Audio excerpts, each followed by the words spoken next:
with Keller Willams. I'm originally from Carson City, Nevada, so grew up right around Lake Tahoe, and then I went to school at the University of Colorado in Boulder, which was really fun. I moved out to this area originally to work for a senator on the Hill. Didn't love, the day-to-day of just being stuck in an office, so I eventually transitioned into real estate. I love animals, so I volunteer at the Fairfax County Animal Shelter. I've got a rescue pup and a rescue cat. Their names are Nugget and Bagheera. Other than that, I spend a lot of time running and marathon training and biking and hiking, and I just love the outdoors. The price point out here is just going to be a little bit better. You're going to get a little bit more space for your dollar, but you're still close to DC. So I think it's just a great compromise because you still get all of the big city activities. You can still go to sporting events. I love going to Caps games. I love going to Nats games. The Wizards are great, so we can still go and get into the city fairly quickly. But I love that there's places to park and there's a lot more outdoor spaces. There's a lot more, parks to go to enjoy the outdoor space. So I feel like it's a really good compromise for people who maybe enjoy parts of the city but don't necessarily want to be near the hustle and bustle all the time. And if you look in Fairfax County, obviously there's an array of homes, but if you were closer in, if you were in Arlington or Alexandria City, to get a townhouse with a backyard and, significant amount of square footage, you're probably going to be closer to, 700 to 900,000. Whereas if you look around here, if you're willing to go out to Centerville, or, even if you're in Oakton, it's going to be a little more expensive in Merrifield. But if you look down in Kingstown and Springfield, you could probably get that house for $500,000 to $650,000. So it's just a little bit less expensive overall. This market has been, very, very competitive. And so and we've been seeing that all around the DMV really. But I have to say Fairfax County has been really impacted. And I think that's in part because of COVID, really, because people are working from home. They're home a lot more. And so, a lot of people will start out and they'll move into condos, right? But that has not been the case this year. And so a lot of first-time homebuyers have skipped the condo segment and have gone straight to townhomes. Well, guess what? Fairfax County has a lot of townhomes. So it's just been a really, really hot area this year. And then on top of that, there's a little more space for detached homes. So I actually think Fairfax and, Loudoun too, but Fairfax has been really impacted by the pandemic because we're just seeing so much exponential growth in the market for Fairfax County because people can work from home and live a little further out. Yeah, it's been tough. You have to work with a good agent to talk you through strategy. I think a lot of people really believe when they go into it that it's all about the price point, but that is not necessarily the case. I would say appraisal is just as important. So depending on your down payment, if there's any wiggle room to try and appease the seller by saying you'll cover an appraisal difference, I think that's been the biggest game changer really. If you want to get a house, you've got to have a little bit of wiggle room with the appraisal. And so if you've got a little bit of money that you can spare, maybe gift funds from family or anything like that to help with that, the appraisal is a big contingency that's going to help your case if you're in a competitive scenario.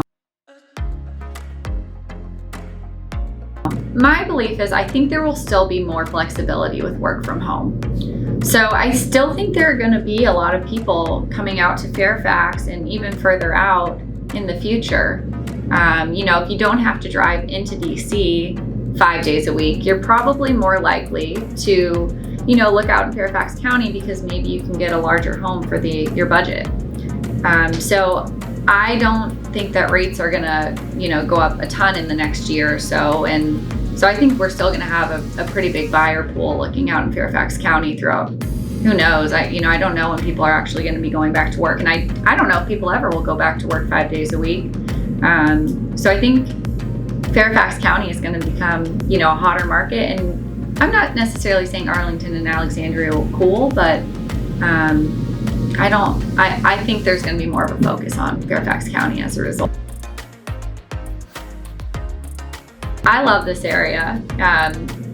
I think the cool thing is, if you go around the Parkway, there are so many little neighborhoods nestled in there that you can go by, and there's a lot of good things about all of them. So I actually live in Kingstown, which I love because it's very easy to get into DC. I've got a lot of different parkways and highways right next to the house, which make it very easy. But the biggest thing is you go around, there's just so many fun things. So I love going to Burke Lake Park. I go running there probably once or twice a week. I love that there's tons and tons of restaurants. It doesn't really matter where you go. Kingstown has an array. If you go up and you go to the Mosaic District, you're gonna run into a lot of stuff to do there.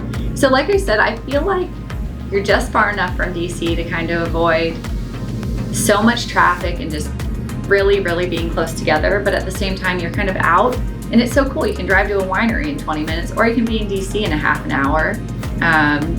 And where else can you do that? It's pretty cool.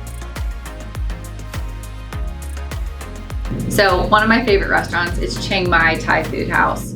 It's in McLean. It's the best Thai food I've ever had. I love Bar Taco in the Mosaic District. I think that one it's great because they've got small plates, and so there's some flexibility there, and they have a really good happy hour. I love the Mosaic District. I think there's so much to do there. The shopping is good, the food is fantastic. You can go to happy hour, you can go get dessert and ice cream and cookies, and they have bad axe throwing, which is really, really fun. So I think just if you're, want to go for a few hours to entertain someone, I think that's a great place to go. I also like Great Falls. If you go drive around there, the houses are huge, they're beautiful, and there's great hiking up there, and it's so close, to being in DC too. It's a cool place. So those are probably my favorite neighborhoods to explore. I do volunteer at the Fairfax County Animal Shelter every week, and I love going there. I walk the dogs, which is very fun. They have, different fundraisers throughout the year. One of my favorite ones is putting for pets. I actually like to golf too, so I'm not great at it, but I try. But that's one of my favorite events. They do it every year. They do it in Clifton, but it's a great fundraiser, great time to get out there. So I usually participate in that, and any other things they have going on through the year. I also really like the Kingstown Farmers Market. They do that once a week. You usually stop by there. It's great. You get to run into neighbors, and it's a close-knit community, so I like that. You need to be prepared. So meeting with an agent and understanding your options is really important, because once you get in there, it's very competitive. So my best piece of advice is expect it to be competitive and have a good agent to guide you through the process so that you have a better experience overall. Keller Williams does a really good job training people. So if anybody thought about getting into the industry, they're a great option. Being on a team has been great though, because I have someone there who can answer my questions and kind of guide me. It's nice because I had a resource, and it's also nice that I have teammates to back me up when I'm either sick or out of town. I guess another thing about being a newer agent too is I feel like my understanding of technology is maybe better than some agents. So, I've got a blog where I talk people through all of their contingencies. It's on my website. It's dmbrealestategal.org. And I have home buyer tips, home seller tips I post every week. So, go follow me. And I post on social media, but also the technology with real estate continues to develop, and new things come about, and so it might be easier for me to kind of work with some of the new stuff they input into the systems to help buyers and sellers.